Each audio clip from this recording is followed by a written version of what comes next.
Lebarnya 3,5 meter. Bertempat di kantor Lurah Demang Lebar Daun, anggota DPR Dapil 1 Kota Palembang melakukan reses masa persidangan 3 tahun 2021 pada Senin pagi. Reses kali ini sebanyak 10 anggota DPR Dapil 1 mendengarkan langsung keluhan yang dihadapi di tengah masyarakat seperti Ketua RT, RW mengeluhkan insentif yang belum cair, masalah infrastruktur, jalanan rusak, lampu jalan, serta saluran air yang tidak lancar, sehingga menyebabkan banjir.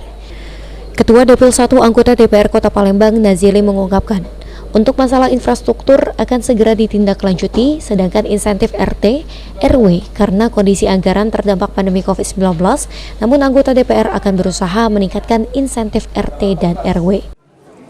Catat oleh staf kami bahwa usulan-usulan tersebut nanti akan kami perjuangkan, akan kami anggarkan, insya Allah semua harapan dari masyarakat. Anggota DPRD dari Dapil 1 sebanyak 10 orang ini akan merespon secara baik dan secara positif. Oke Pak, ini aspirasi warga apa aja tadi Pak?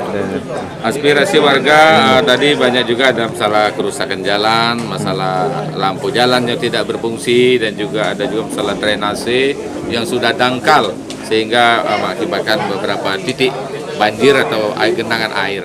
Ini juga akan segera.